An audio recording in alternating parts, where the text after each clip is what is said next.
Estimados amigos, reciban un cordial saludo. Mi nombre es Miguel Parra Saavedra, soy médico perinatólogo con doctorado en medicina materno-fetal por el Hospital Clínic y la Universidad de Barcelona. En primer lugar, quiero agradecer a FECOLSOC haber considerado mi nombre para presentar este tema tan importante del ADN en sangre fetal materna en el Congreso Virtual de FECOLSOC 2020. En primer lugar, debemos decir qué es un tamizaje poblacional. Un tamizaje es simplemente realizar una prueba de cribado para poder seleccionar de la población general ese grupo de alto riesgo al cual le voy a aplicar un estudio diagnóstico y a través de este estudio diagnóstico voy a encontrar los que están verdaderamente afectados. Pero, ¿qué es lo que queremos detectar? Queremos detectar alteraciones cromosómicas. En este trabajo tan importante de hace algunos años, de 2012, pudimos encontrar en este artículo, nos muestra cómo un estudio de 10.323 casos con alteraciones cromosómicas realizado en Europa, el 53% de estas alteraciones correspondían a trisomía 21, el 13% a trisomía 18, 5% a trisomía 13, 4% a alteraciones en los cromosomas sexuales, 8% a monosomía X y 17% a otras causas. Esto para darnos un bagaje general cuando estemos buscando alteraciones cromosómicas, qué es lo que debemos buscar. Pero adicionalmente podemos encontrar algunas otras cosas. Entre esas otras cosas podemos encontrar triploidías, otras trisomías, translocaciones no balanceadas, de lesiones como ustedes lo pueden ver en la diapositiva. Respecto al método de cribado, el más antiguo que se ha utilizado es la edad materna. ¿Y por qué la edad materna? Diferentes estudios con 35, 38 años. La verdad es que en este momento, como ven en la diapositiva, se aumenta el número de alteraciones cromosómicas a medida que la edad va aumentando. Y hay un punto de inflexión donde hay un cambio de dirección en 35 años. Entonces, fue el primer método que se utilizó. Luego, pudimos contar también con métodos ecográficos, métodos bioquímicos, métodos integrados bioquímicos ecográficos y ahora con los métodos genéticos de tamizaje avanzado. ¿Y el DNA libre en sangre materna es costo efectivo?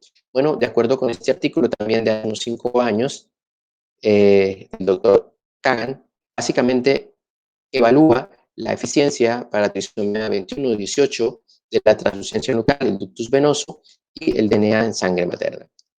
¿Qué encontramos en la tabla 1? Las características de la población cuando nosotros miramos los fetos euploides y los fetos con trisomía 21, trisomía 18 y trisomía 13, vemos cómo hay diferencias estadísticamente significativas a nivel de la sonolucencia. En los fetos euploides está alrededor de 1.8, en las trisomías 21 3.5, en las trisomías 18 5.1 y en las trisomías 13 3.9.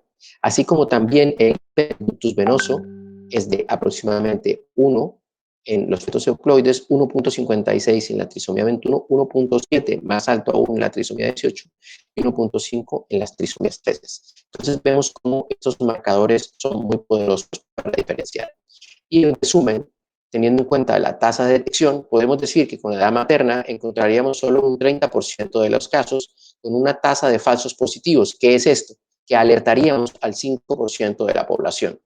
Cuando combinamos la edad materna solo con la sonolucencia, ya tendríamos una tasa de detección del 75%, manteniendo esta tasa de falsos positivos del 5%. Si a esto le sumamos el ductus venoso, subiríamos a 85% y bajaríamos los falsos positivos al 2.7%. Cuando combinamos la edad materna, translucencia, regurgitación tricuspidia, estamos en el 85 con 2.7. Si combinamos la edad materna, translucencia, hueso nasal, ya subimos a un 90%, pero la tasa de falsos positivos nuevamente va al 5%. Cuando hacemos edad materna más bioquímica del primer trimestre, la beta-HCG libre y la PAP-A, tenemos 60-70% con un 5% de falsos positivos.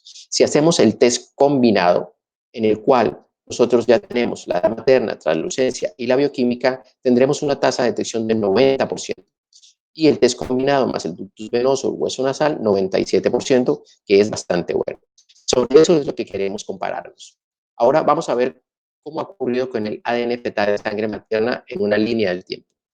El primer trabajo del doctor Dennis Lowe fue en 1997, donde él postula que se puede evaluar el ADN en sangre materna. Luego, en el año 2008, ya con unas técnicas de secuenciación bastante estandarizadas, logra unos datos sorprendentes de detección. Eso hace que hacia el 2011 y 2012 venga una avalancha de trabajos que finalizan en el 2012 con una posición del Comité del Colegio Americano de Ginecología Obstetricia, donde dice que es una prueba que puede ser utilizada como privado. Este es el resumen de la línea del tiempo.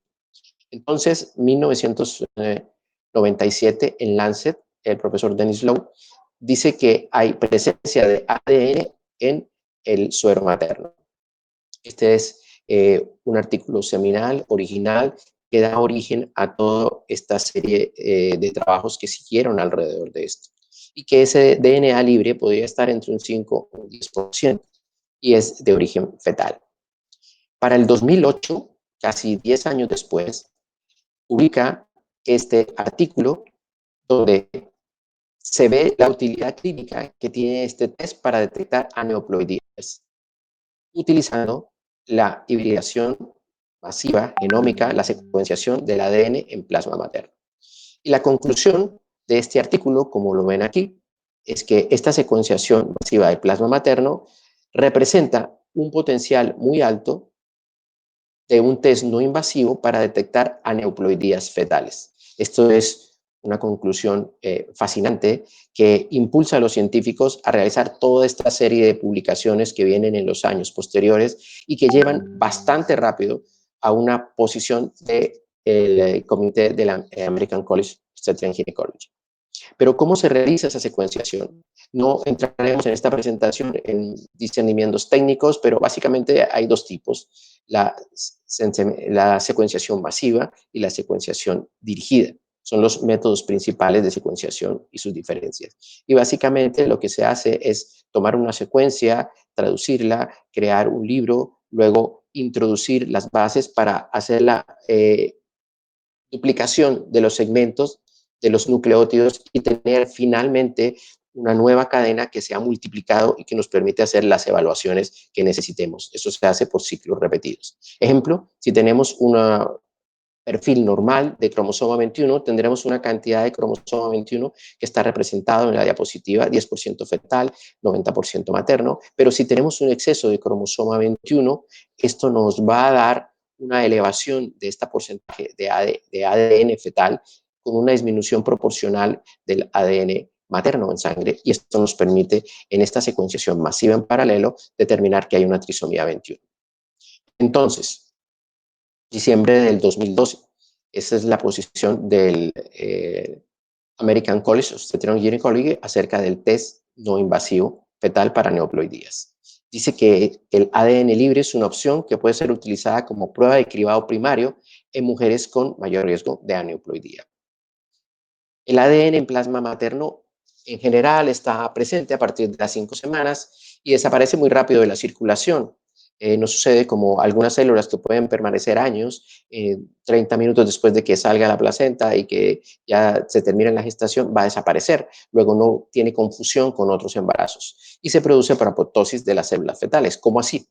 ¿Cuál es el origen de este ADN libre? Entonces, tanto las células maternas como las células fetales sufren apoptosis. Al sufrir apoptosis se libera este ADN libre y aproximadamente en la sangre materna 10% de este ADN libre va a ser fetal y 90% son de células maternas que han fallecido.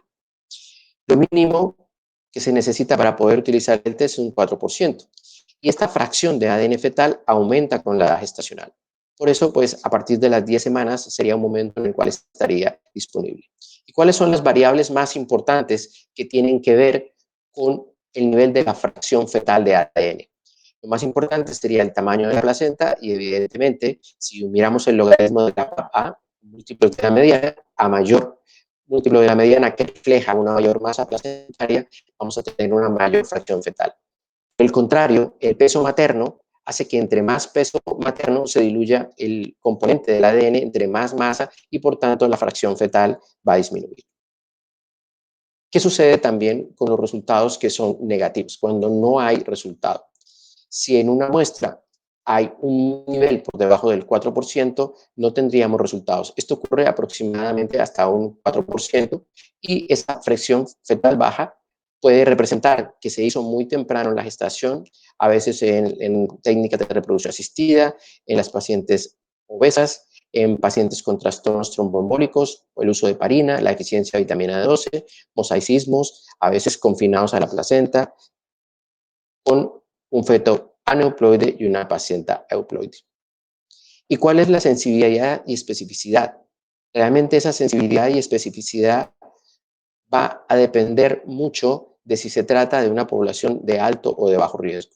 En una población de alto riesgo, pues la sensibilidad está muy alta, 97%, para trisomía 21, 99% de especificidad, con un valor predictivo positivo en 91%. Sin embargo, en población de más bajo riesgo, solo llega al 82% y pues es superior al estándar actual que manejamos. ¿Y qué es lo que se puede detectar? Alteraciones cromosómicas como las trisomías autosómicas 21, 18, 13, alteraciones en los cromosomas sexuales,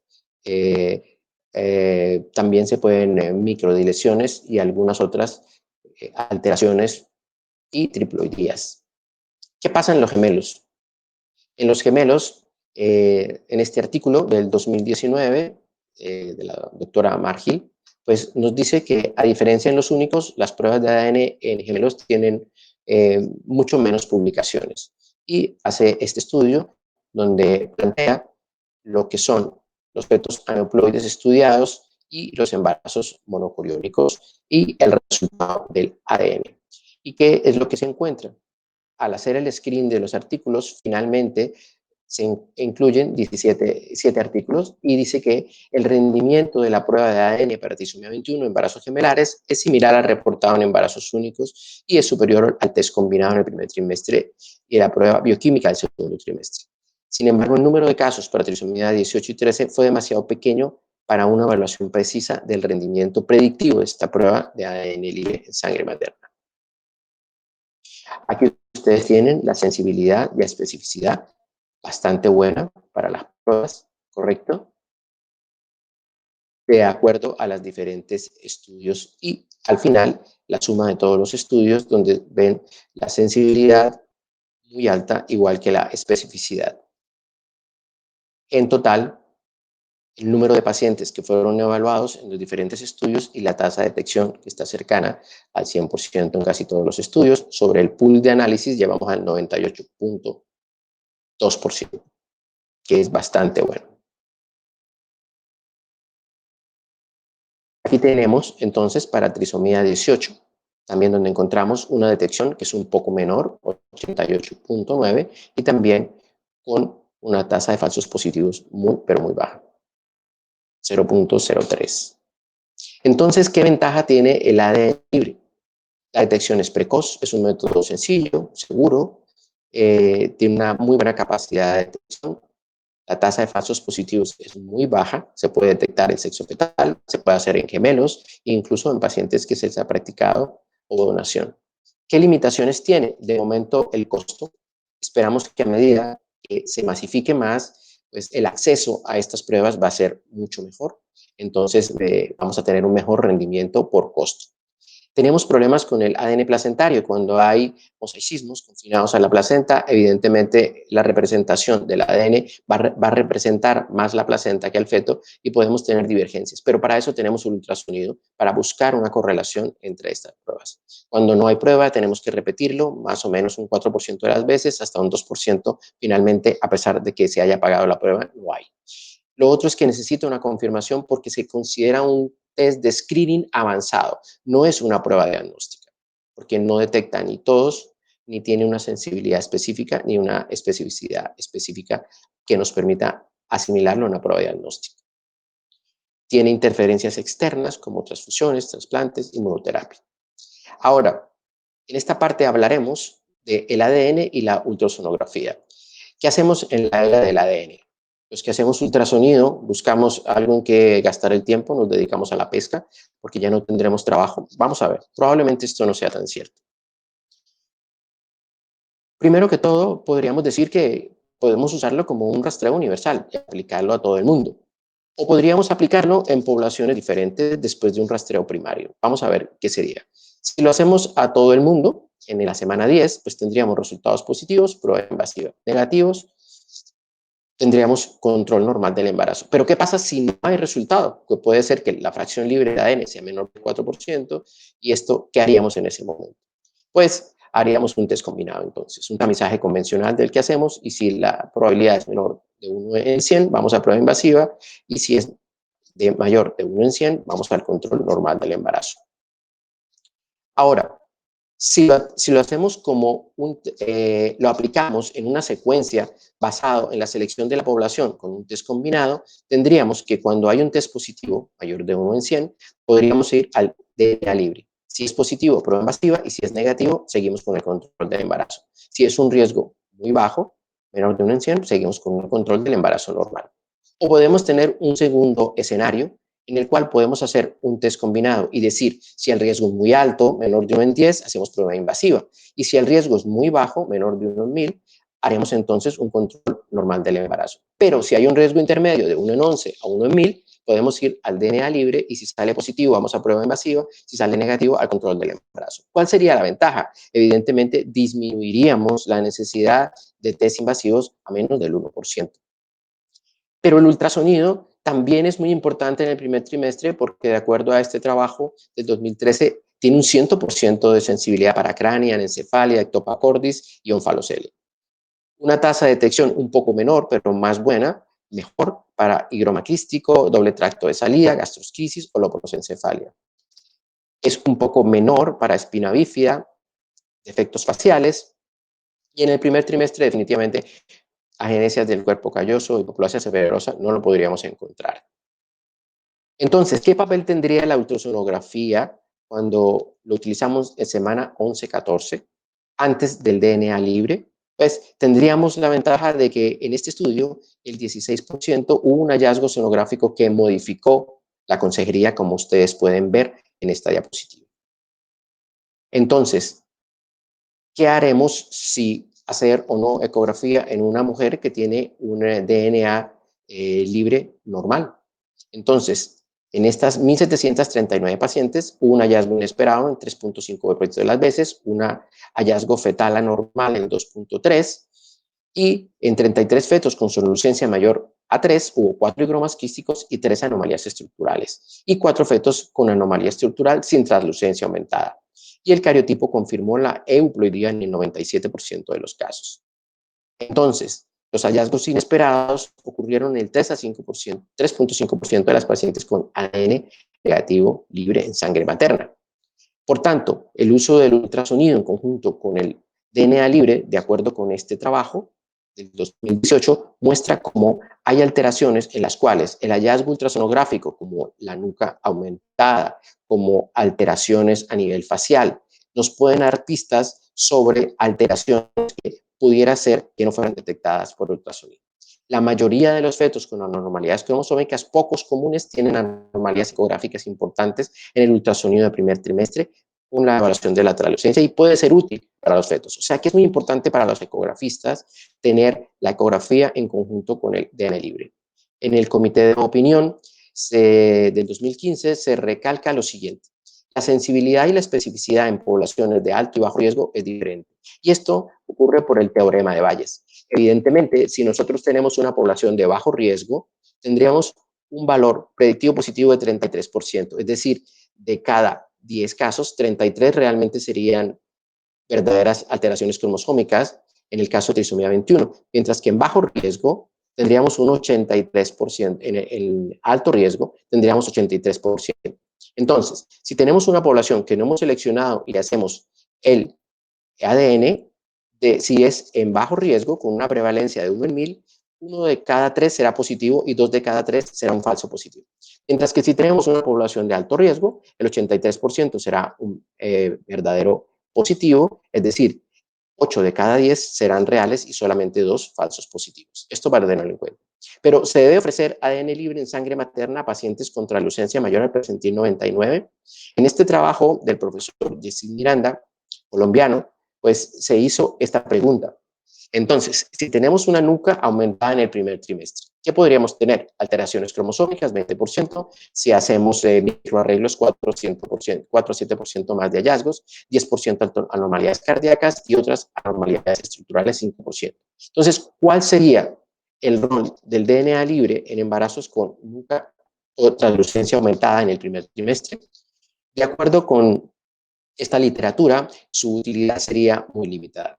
Sin embargo, en este trabajo retrospectivo del 2017, del 2013 al 2017, se identificaron los bebés con sonolucencia por encima del percentil 99 y se hizo análisis de QF, PCR, microarreglos, microduplicaciones, cariotipo y se hizo la ecografía, una ecocardiograma temprano y se calculó el riesgo teórico de detección con el ADN. Se hizo un seguimiento en el segundo trimestre, un ecocardiograma y se detectaron los síndromes de Noonan con la persistencia de la sonolucencia nucal. Entonces, 226 fetos. Esas son las características de la población. La edad materna, 36 años, a las 12 semanas. El número de biopsias de vellosidades corales, 220, lo cual contrasta mucho con lo que hacemos en nuestro medio, donde todavía seguimos haciendo una gran cantidad de amniocentesis.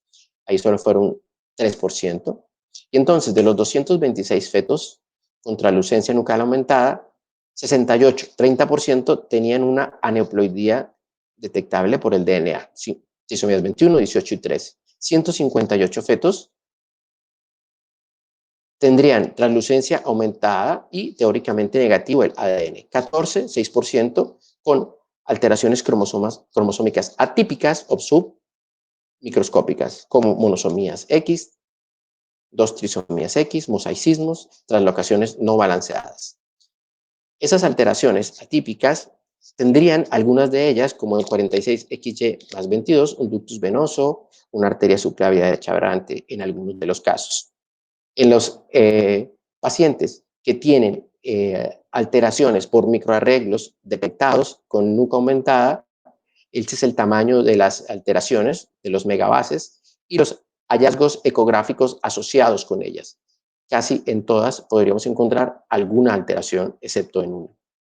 Entonces, adicionalmente, 15%, 7% con alteraciones mayores que se detectarían por la ecografía temprana o el ecocardiograma temprano. Y estas son las 15 y son las patologías que podríamos ver. Entonces, en el primer trimestre, estas 16 malformaciones tienen que ver con la detección y que tienen signos ecográficos, ¿correcto? Entonces, de los 97 casos, 43% con alteraciones genéticas o estructurales en el primer trimestre, 70% serían detectados con ADN, pero el 30% serían detectados por una ecografía normal o unos microarreglos. Este es el flujograma final, donde podríamos decir entonces que después de hacer la evaluación de todos estos defectos de malformaciones mayores detectadas en el segundo o tercer trimestre, secuencialmente junto con lo que vimos en el primer trimestre, aquí están todas las alteraciones de resección del crecimiento, alteraciones cardíacas, cerebrales. Entonces, al final vemos que, por ejemplo, los casos de síndrome de Noonan se pudieron identificar por nuca aumentada con unos microarreglos normales. Y esto sería lo que se podría identificar secuencialmente y no detectable por el ADN en sangre materna. Entonces, el ADN libre en célula materna no parece ser una prueba de elección en fetos con translucencia por encima del percentil 99, porque el 30% de esas anomalías en el primer trimestre no son identificadas por estas pruebas convencionales. Entre las anomalías indetectables, la mitad fueron anomalías cromosómicas atípicas, submicroscópicas, identificadas con el uso de microarreglos, y la otra mitad estructurales que fueron observadas en la evaluación ecográfica. En los seguimientos de los fetos con translucencia sobre el presentil 99, se agregaron un diagnóstico 9% de los fetos más tarde en la gestación, incluidos los casos de síndrome de Noonan. Entonces, en las recomendaciones se debe dar un muy buen asesoramiento a los pacientes que van a hacer la prueba de ADN en sangre materna. Los métodos de detección convencionales siguen siendo la opción más adecuada, primera línea. El paciente que elija esta prueba debe comprender las limitaciones y beneficios, no es simplemente contratar el laboratorio que le haga la prueba y después no saben cómo interpretarla ni qué ha sucedido. Y dado el potencial de resultados que pueden ser positivos, negativos, se debe recomendar una prueba diagnóstica respecto a esto. Las pruebas paralelas o simultáneas y metodologías de detección no claras, pues no son rentables y no deben realizarse. Uno ve en la práctica que la paciente le piden de todo, hágase una papa, hágase la nuca y de paso tómese el ADN. Pues no debería ser realmente. Las decisiones no deben basarse solo en los resultados de ADN, deben basarse porque no es un test diagnóstico. Entonces, los resultados indeterminados o que no se pueden interpretar debe hacerse asesoramiento genético y ultrasonográfico para ayudar con ellos.